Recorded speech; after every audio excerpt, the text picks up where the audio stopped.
to the Not Carrie Bradshaw YouTube channel. In this series of videos, I'm bringing you guys along with me for my total wellness journey.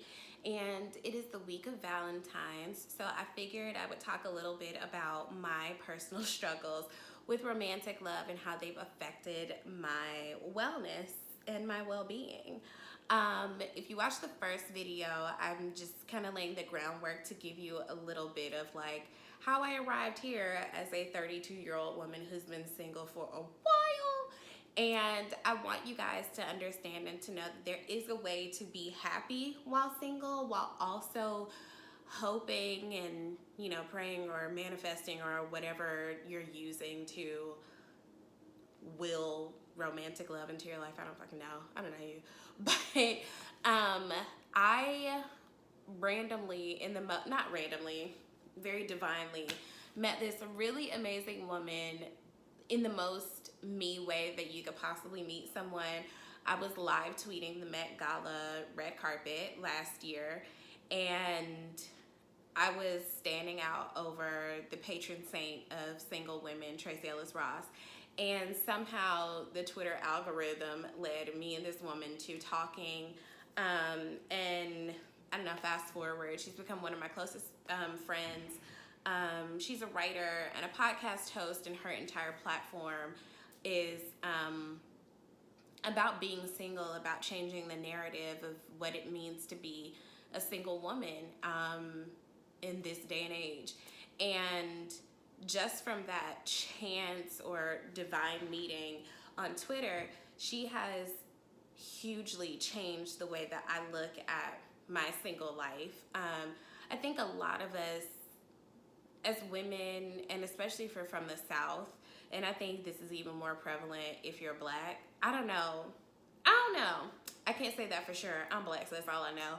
I think that we are taught to be nurturing and to be available to men and to kind of prioritize having a romantic love life. And I can say that because I get asked far more about my love life than I do about my work, than I do about living in New York or any of the other things that are interesting about me. Everybody just always wants to know who I'm dating. In fact, when I moved to New York, like 8 years ago to go to FIT, everyone's first thought was, oh, you're gonna be like Carrie Bradshaw and you're gonna find like the man of your dreams. And I found that so painfully offensive because that's all that it's ever about. Anything that you ever do in your life as a woman is always about, oh, maybe that'll get you another step closer to meeting a man.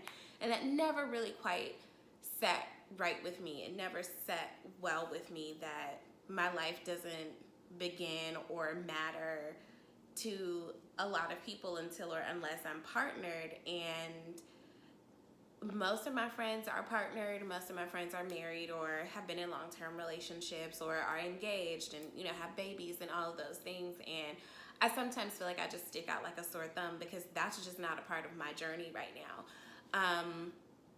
And I felt really alone and really isolated in that. And I was always very like self-conscious about it because I was like, people must think that there is something wildly wrong with me, that I'm like the only one who's single in the group. Like, I must look insane, I must look desperate, I must look sad. And I don't know, I probably do to people, but at this point I really don't give a shit, because I have realized that you can lead a very full and happy life without being partnered, and there are a lot of advantages to not being partnered, to the extent that at this point I'm really nervous for when I actually do meet a great man, like, because I've been by myself for so long. We'll probably have to have like separate bedrooms or something, because like I don't know how to live with another person, because I have been living by myself and in my own space and doing my own thing for so long. Like, I'm nervous that what if I meet like a great guy and we have really opposing like TV standards or something, I don't know, stuff like that just like randomly gives me anxiety. That's not to say that every day is a joyous occasion of singledom where I'm just out here killing shit and never wanting for a man. I'm a human person. Nobody is a 100% happy in their status, period. Like whether you're married, engaged, single, whatever, nobody's always 100% happy. I think people are always curious about what it will be like on the other side. I never feel that more than when I have a shit ton of groceries that I have to carry up 4 flights of stairs, and I'm like, it would be really great. Or when I cover an event and I get home and my feet feel like they're going to fall off, and I'm like, it would be really great. I definitely have my moments where I'm like, I really do wish that I had a man in my life in that capacity, but I have also experienced what it's like to force that or to settle for someone who isn't that great for you, just to feel like you have someone to fill that spot. And that shit ain't the move either. So what I have chosen to do is make my life right now without considering being single like the starting point, and then your life can start to begin after you meet somebody, because that's really fucking sad. Appreciate exactly where I am right now. Take care of myself exactly as I am right now. And to really, it's kind of a controversial thing, right? Whether or not you're supposed to work on yourself before you meet somebody. I think that a person who is for you and who truly loves you does not expect for you to be perfect so much as they expect for you to be there. But I also think that it's not fair to enter into a relationship knowing that you have these like core intimacy or emotional issues that you're not even attempting to resolve, and then that person ends up being expected to hold and resolve this baggage that they don't even know about. So I do think that if you are a single person, the best thing that you can, and you desire to be in a relationship, the best thing that you can possibly do is take this time to like love on yourself, like really learn how to love you, learn how to take care of you, so that when someone comes along, you're not expecting for them to do the heavy lifting. That's just not fair to another person, and it's not sustainable. You can't want another person to make you happy. That's just not, another person can't complete you, they can complement you. So that's what I've been doing. I've been in therapy for about 3 years. It's like the best decision I ever made. I have a much better understanding of why previous relationships didn't work out, and I thank God that they didn't, because I would not be here and I would not be experiencing a part of life that I never thought that I would even really get to. I thought I was always going to be stuck in Atlanta, living at home with my mama, just waiting for a man to come save me from that existence. And that's really sad when I think about it. And I'm just so grateful that I did not commit to someone when I was on that level of emotional unawareness. I would have never had any incentive to grow beyond that. I would have, if those relationships worked, I'm sure I probably would be either somebody's baby mama or somebody's wife, but ultimately feeling really unfulfilled and feeling really unaware and just wondering why this person isn't making me happy. So number one thing to do while you're single to enjoy being single is to actually take advantage of that time to learn and explore things about yourself. Read some things, get into therapy, journal, meditate. Really take the time to understand how you arrived here, what you want for the future, and how you can get there. The other really cool thing about being unpartnered is that you are free to do so much shit. And I highly recommend just trying some shit, because how do you know what you're good at if you don't like just get out there and do some shit? Like, have you ever seen those artists who can create really lifelike portraits of people from doing random shit? Like, there's a guy who made a whole portrait of Kobe Bryant's face by cutting grass in a very large field. How do you know you're good at that if you don't just go out there and try some shit? You could be like an Olympic level, I don't know, shuffleboard player, but how do you know if you don't just get out there and try some shit? And I don't mean get out there and try some shit with the intention of meeting somebody.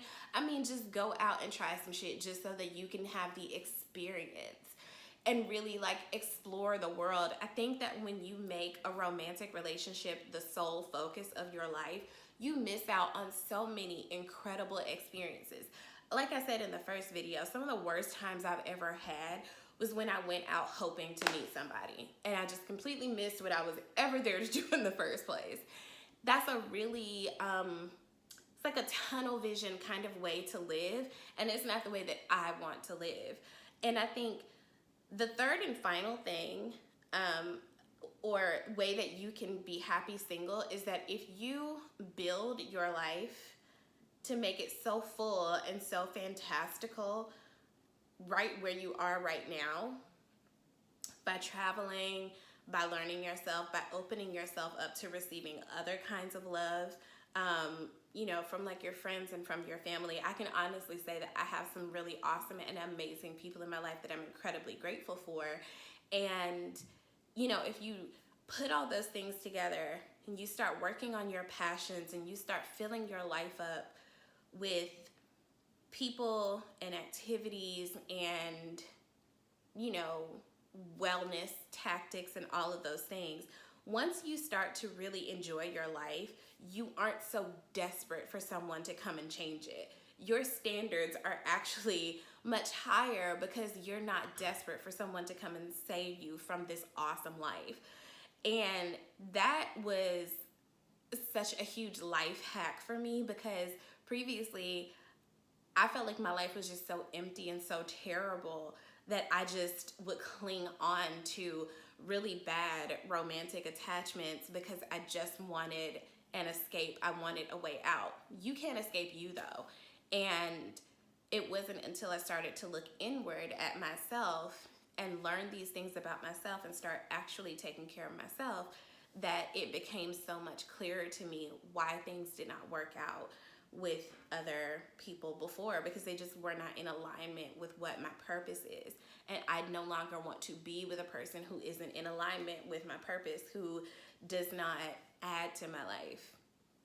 So I'm incredibly grateful that I have this time now to learn who I am and what it is that I need in order to run at my best possible rate in this world without constantly feeling like someone is draining me and taking from me.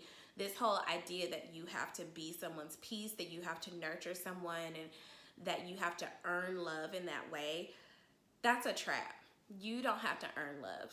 People who love you just love you. And a person who doesn't love you, you can't make them. There's no amount of shrinking yourself, of being there to support them even when they don't show up for you. No amount of that is ever going to make that person be what you need, what you want, what you deserve.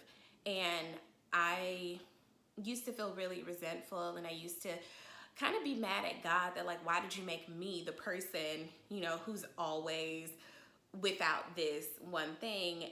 And now when I look at some of the relationships around me, some of the things that I see people settle for, I'm so thankful that he didn't allow me to settle in those places. That I think about, like, if I had gotten married to the person who I thought that I was in love with when I was 25, my life would be absolute shit right now. I would not be in New York. I would not be covering these fascinating and interesting events. I wouldn't be writing. I wouldn't have a podcast, and I wouldn't have this YouTube channel. And these are things that are fulfilling for me, that make me feel affirmed and make me feel like I'm walking in my purpose. I'm just so thankful that God did not give me what I thought that I wanted. And I'm really thankful for what my life is.